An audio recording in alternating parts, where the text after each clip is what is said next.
V tokratni oddaji o hibridih, korejskih bratih Seat, Fordovemu Ferrariju in električnemu Mustangu ter o kanadski Kaliforniji.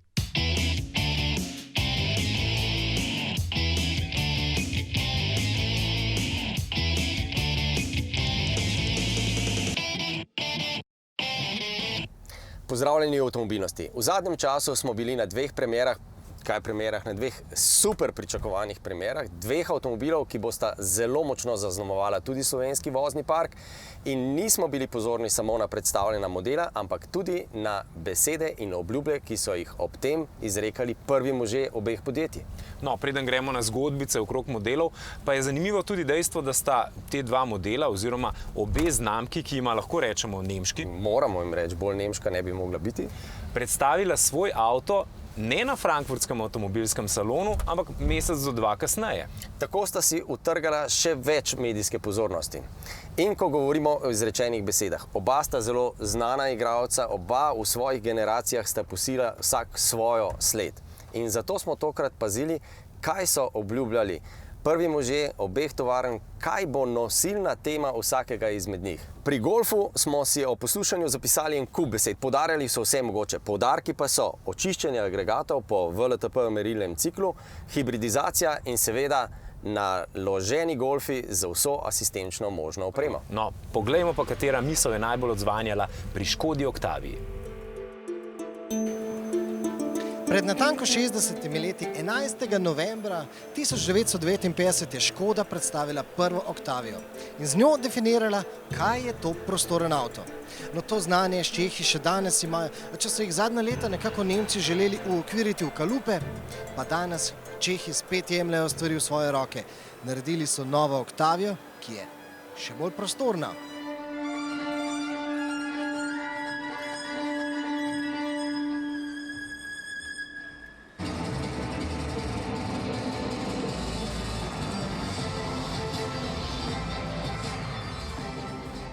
Sama velikost morda niti ni tako zelo impresivna, 4,7 metra je nekaj, kar smo pri Škodi že mogoče poznali. Kako zelo podobna Superbu je nova Octavia, to je tisto, kar je presenetljivo. Namreč prav s to svojo obliko se na nek način Octavia zdaj še mnogo bolj odmika od siceršnjih standardov v Golfovem razredu, kjer prevladujejo klasične klombi limuzine s prisekanim zadkom. In kot pravi predsednik Škode, to je zelo namenoma. The upper end of the A-Class, which has always been the case with the Octavia. This is also true with the Scala. This is part of our product strategy. All cars we are going to produce are at the very end of their segment. We offer more roominess, more space and for an unbeatable price.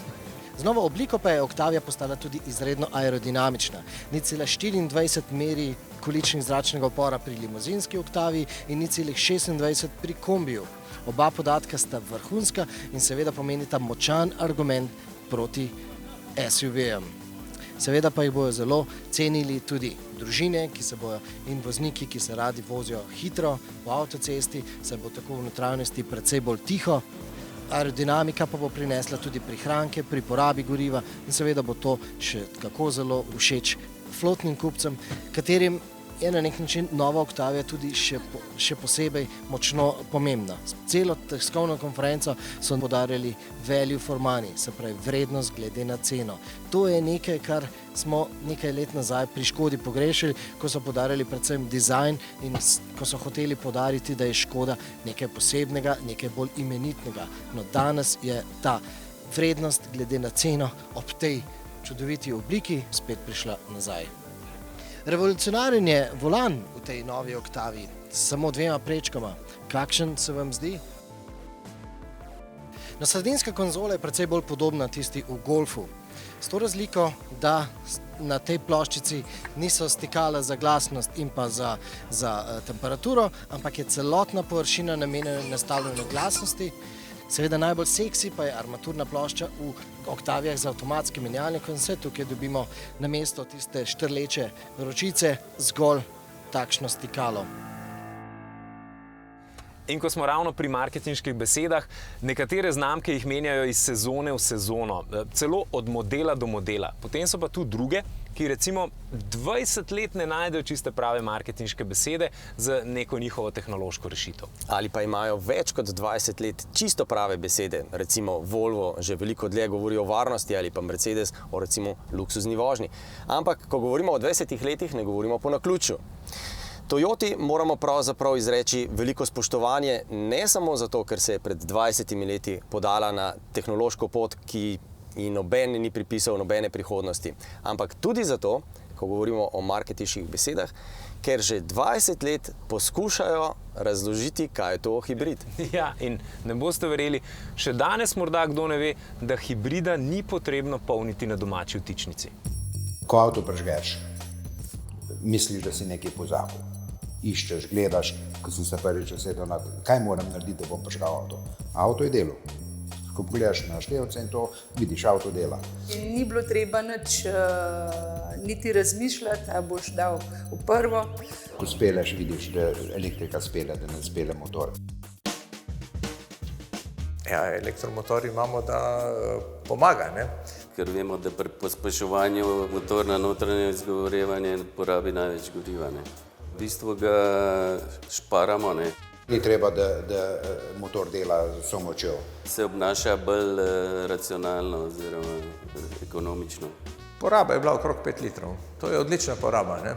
To je 2 litra manj, kot moj spaček. Probavali smo mestno vožnjo, avtocesto, regionalko, slabo vzdrževano cesto. Bile so luknje, tresljajev je bilo zelo malo čutiti. Jaz sem bil danes presenečen. Zelo lepa vožnja. Tako da je sploh po mestu. V gužvah, pri semaforjih. Na močni fluktuaciji, pač v koloni je to super. Klient sploh ne čuti razlike preklapljanja, zdaj elektrika, ne, gledaš v bistvu na displej, da vidiš sploh puščice, kama se zdaj polni, zdaj se prazni, kaj dodaja, kdo zdaj uporablja. V redu, ne, se to za nas na začetku je zanimivo, pa v bistvu boljš, da gledaš na cesto, ne.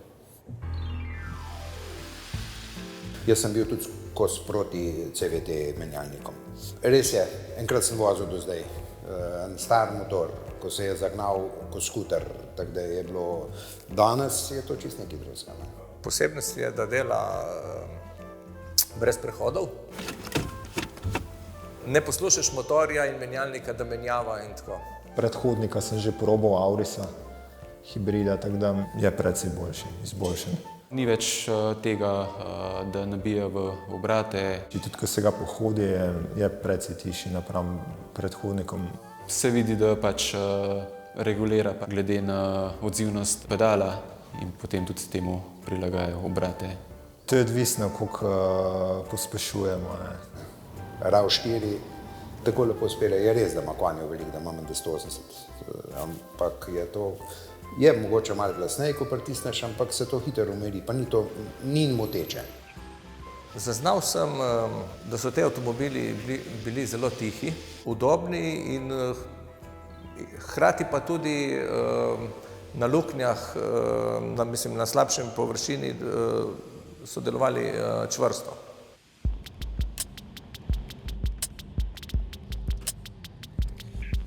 Ne, vedno je vsaj določen procent ostalo v baterije ostalo. Smo mi tako napačno vzgojeni okoli pojmovanja vozil, električnih vozil, hibridov in tako naprej, ker to dejansko niso. To sem danes spoznal več ali manj, to niso električna vozila. Ne, ni to električen avto, definitivno ne. Hibridi polnejo sami, ne. Ni treba nič doma pritikati na elektriko, pa polniti, ampak to se samo počne. Električen avto je nekaj drugega, tam rabiš žnuro, tam ga moraš filati. Hibrida ne filamo, hibrida tankamo benzin. Jaz sem do danes mislil, da je to električen avto. Če se bi to malo boljš, malo drugače opisali, kot se opisuje, bi bilo to bistveno bolj popularna zadeva. Verjetno bi bilo treba narediti več testnih voženj, da ljudje sploh spoznajo ta vozila. Ker če ne poznaš, ne veš, ne? In ko enkrat spoznaš, to je to čisto nekaj drugega. Oddajo bomo nadaljevali z mineštro 3 sidov, potem pa se bomo odpravili čez lužo. Najprej s superšportnim Fordom GT40 prek filmskih platen in izza volana. Nato bomo to GT zgodbo obrnili na glavo z Mustangom v SUV obliki in celo električni izvedbi. Zaključimo pa idilično. V Kanadi, a v Kaliforniji.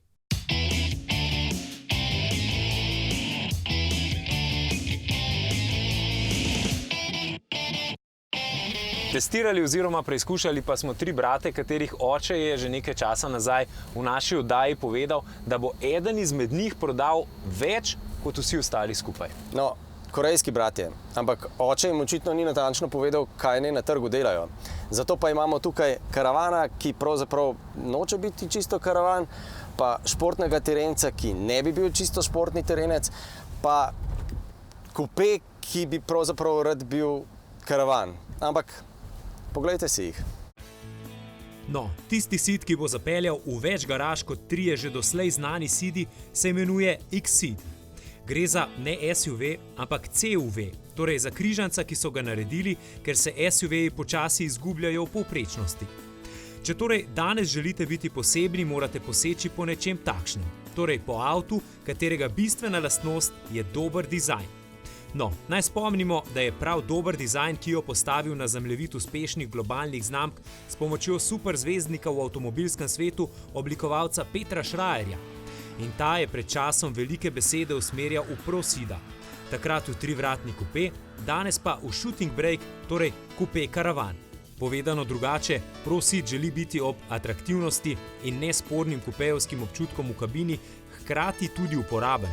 Torej, ponuditi prednosti klasičnega karavanskega Ceeda, se pravi tistega z velikim 600-litrskim prtljažnikom, ki nas je na testu navdušil še posebej s prilagajanjem tega prostora v zadku. No, zmešnjava je vsekakor velika, a zmešnjava je tudi zato, ker so netočno določene tudi potrebe voznikov v današnjem času. Namreč imeli bi vsega pomalo, ravno prav prostora, ravno prav SUV-evskega imidža, ščepec športnosti, a predvsem veliko mero atraktivnosti. Potegnjeno pod črto smo dobili X-Ceeda. Emilio Herrera torej natančno ve, kaj govori. Je pa dejstvo, ta kompromis ne bo nujno ustrezal vsem. Peščica bo želela bolj izrazit avto v katerikoli smeri že. In dejstvo številka 2 je, vsak trendovski avto ima omejen rok trajanja. Kupci si bomo kmalu zaželeli nečesa novega, ampak lahko smo prepričani, da strategi pri Kii to že vedo, z mislimi so že v neki drugi dobi. Medtem ko v naših kinematografih igra film Izzivalca, ki kaže, kako je zgodovinsko Ford premagal Ferrari in na 24 ur Le Mana slavil, pa imamo tudi mi lepe novice čez lužo. Preden gremo čez lužo, pa še nekaj. Ford že več kot 30 let zaposluje različne bralce scenarijev filmskih predlog in se na podlagi tega odloča, v katerem filmu bojo glavni junaki vozili katerega izmed Fordov. Ta film pa sploh ni naključje, ker vsa zgodba se začne kje drugje kot v Italiji, v trenutku, ko pride Ford oborožen z, mislim, da 10 ali 15 odvetniki, ne vem, kako to prikažejo v filmu, ampak v resnici jih je bilo vsaj toliko, na drugi strani je bil Enzo z svojim starim prijateljem odvetnikom in gladko sta zavrgla že skoraj dogovorjeno ponudbo. Ampak za več bo treba v kinematografe, mi pa se selimo čez lužo, kjer smo testirali novodobnega Forda GT40, zapeljimo se en krog. GT40 je otrok vojne med dvema egocentričnima moškima v srečnih letih, ki sta v vrtinec svojega nesmiselnega spora potegnila izjemne posameznike, da so znali iz hladne kovine spisati izjemno tehnično in vozniško zgodbo. Na prav to zgodbo se naslanja najbolj športen Ford vseh časov. In spet je kontroverzen. Tok zraka okrog in celo skozi avto je bil postavljen v center razvoja. Tako zelo, da se niso odločili za statusno sicer veliko bolj primeren V8 ali še kaj več, ampak so vztrajali pri vitkem V6. Je pa res, da imajo v hiši izjemnega, ki so ga lahko brez težav napihnili krepko čez 600 konjičev, ter ga ob tem naredili še veliko bolj odzivnega in vzdržljivega in hkrati bolj primernega za redno vožnjo. Atletski videz ima sicer globlji pomen. Pravijo, da so jih prav izkušnje bogate GT zgodovine naučile, da se razlike med odličnim in izjemnim superšportnim avtom v resnici ne prepoznajo samo po tem, kako visoko ima kateri postavljeno fizikalno mejo, ampak še bolj po tem, kaj avto zmore potem, ko voznik mejo preseže. Prav tu naj bi novi GT40 pokazal največ in s tem so izkazali največji poklon Kenu Milesu in seveda Shelbyju. In zdaj verjetno še najpomembneje. Če vas mika tale superšportnik, ki potegne mimogrede tam do 350 na uro, ni dovolj, da imate zgolj denar, ampak je potrebno izpolniti kar precej dolg vprašalnik in potem se pri Fordu odločijo, ali vam ga prodajo ali ne. Morda se sliši zakomplicirano, ampak s tem so pri Fordu želeli biti pravični in ponuditi avto tudi tistim, ki se bodo z njim vozili, ne pa da ga kupijo samo tisti, ki ga bodo imeli v garaži.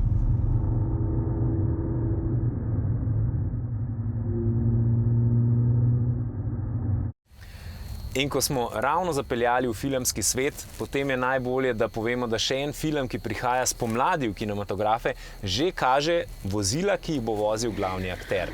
Seveda govorimo o James Bondu. Ampak današnja oddaja je v vsaj enem delu posvečena tudi izbranim tržnim besedam, ki prodajajo avtomobile. In ko govorimo o James Bondu, gre za praktično prodajni katalog za lepe ure, za seveda izbrano pijačo in vsekakor za Bondove avtomobile.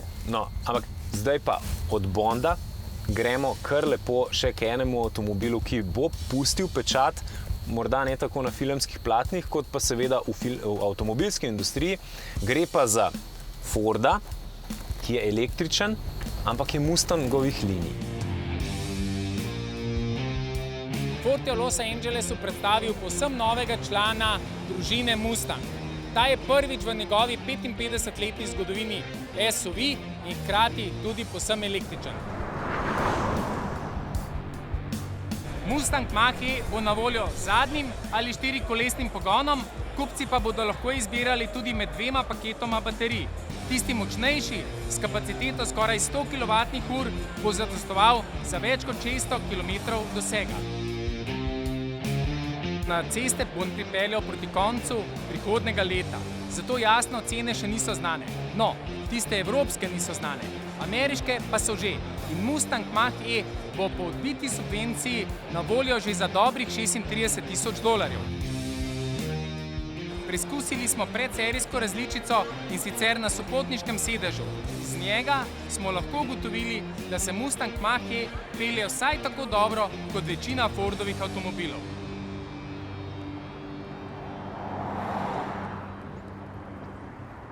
Verjetno vas zanima, zakaj se danes vozimo v takšnem premičnem studiu, to pa zato, ker je na naše ceste zapeljal novi Volkswagen Transporter. Pa zato, ker dežuje. Ja, in ne samo danes. No, verjetno vas zanima tudi to, kako se pelje Nova Kalifornija. Preizkusili smo jo v Kanadi in v njej tudi prespali.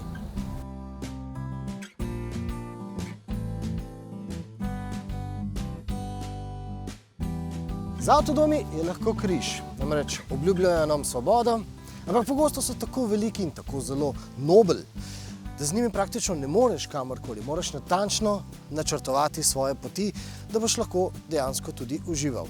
Ampak danes imamo na sporedu kombi, avtodom, ki dejansko ponuja svobodo v najširšem možnem pogledu.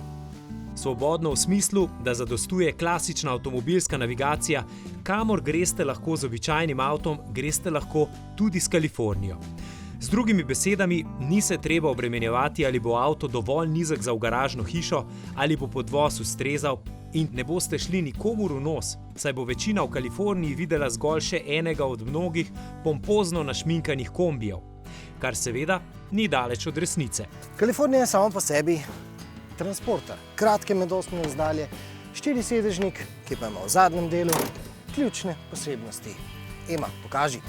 No, avtodomarji bodo težko sprejeli, da Kalifornija nima ne stranišča, ne tuša. Na voljo je zgolj zunanji tuš, ki pa ga v mrzli jesenski Kanadi nismo preizkusili. Je pa enostavna poklopna mizica, vsekakor dovolj stabilna in za razliko od klasičnih avtodomov je pohištvo med vožnjo vzorno tiho.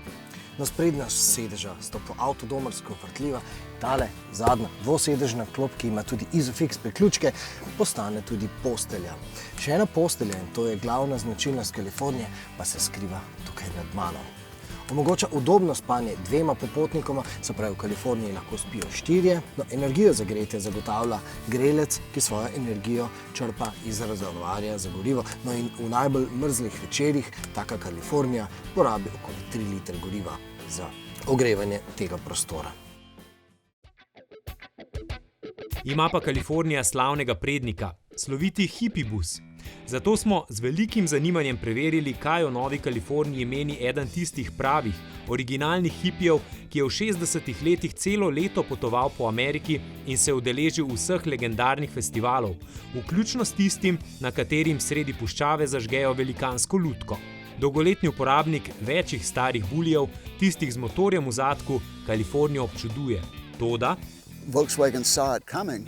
People don't have time like they used to. So they widened it for more comfort. It's nice, it's pretty, but you've heard of the word glamping? It's not camping, it's glamping. You're glamorous camping. Pa vseeno, celo stari hipi priznava veliko vrednost Kalifornije za današnje nomade. You come home after work on Friday night, you pack it, you go, you can get there in a hurry, and then at the end of on Sunday night or something like that, you can drive back. No, čeprav Kalifornija v primerjavi s tovornimi transporterji pomeni izredno majhen odstotek prodaje, pa je vseeno še kako zanimiva v poslovnem smislu. Ta model je zagotovo zelo pomemben, o tem govorijo tudi odlične prodajne številke, več kot 160,000 prodajnih vozil, bivalnikov na svetu. Ne smemo pa zanemariti tudi naše številke v Sloveniji. To zagotovo ni nišen model, saj pričakujemo, da jih bomo v letošnjem letu prodali 70.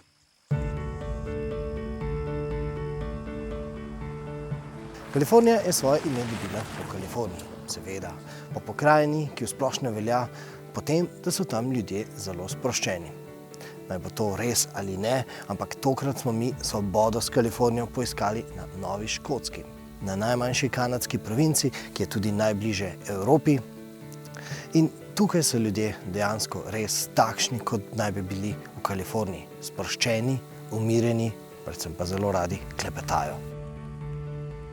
Nova Scotia is an ideal place to travel. The roads are slow, people are not usually in a hurry, and so it's absolutely ideal, and it's a much more relaxed pace of life. Life here, it never changes, but it's different every day. We have a community club, we have coffee, community coffees. In the winter time, when it gets a little bit isolated, January, February, March, April, up to then, we have community suppers where everybody brings things. We go to one house, we have a little party. It's a great community, it's a great place to live.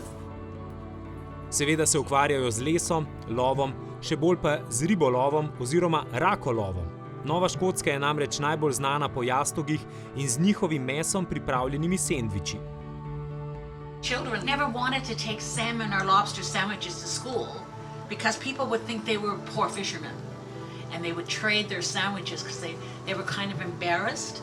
And today a child can't afford to take lobster to school. Custer came in on May 18th, 1940, purchased 31 pounds of salmon at 30 cents a pound for $9.15 and 50 pounds of lobster at an amazing price of $9. 50 pounds of lobster for $9. Gospa Madonna se je v zaliv, kjer so zabeležili rekordno visoko plimo, preselila pred 35 leti, seveda iz Italije.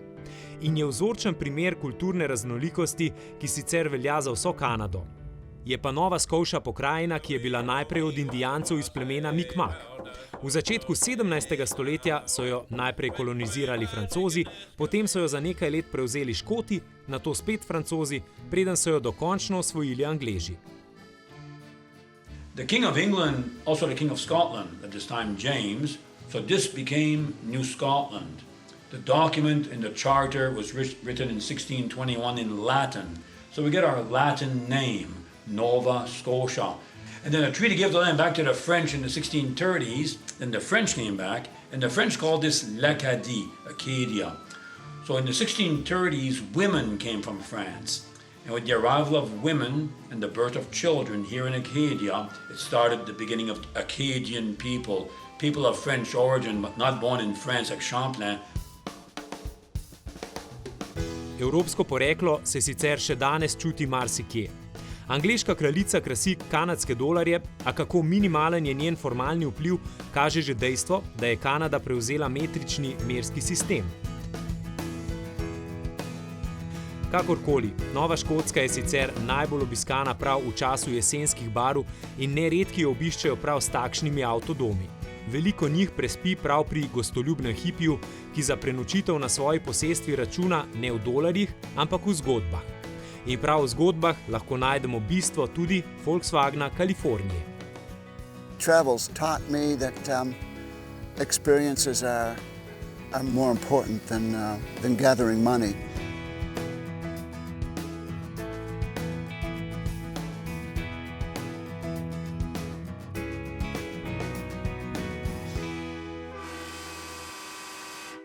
Za konec pa naj vas še povabiva k najbolj avtomobilskem izboru leta, seveda gre za izbor za slovenski avto leta. 25 avtomobilov se je uvrstilo na širši seznam in vi ste pred odločitvijo, da nam podate komisiji, ki izbira in točkuje 5 finalistov.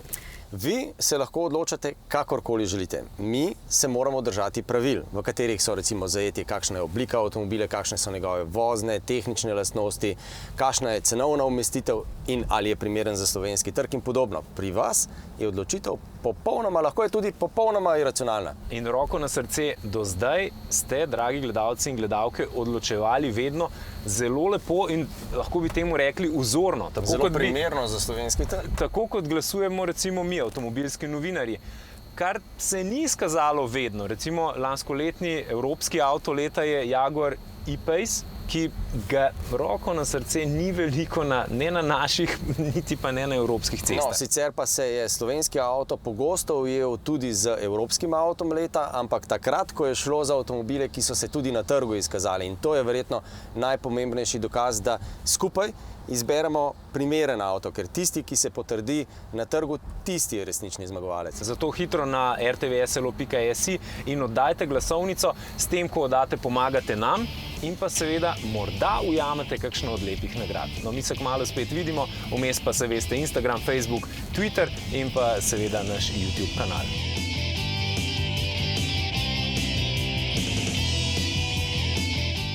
Avto Mobile.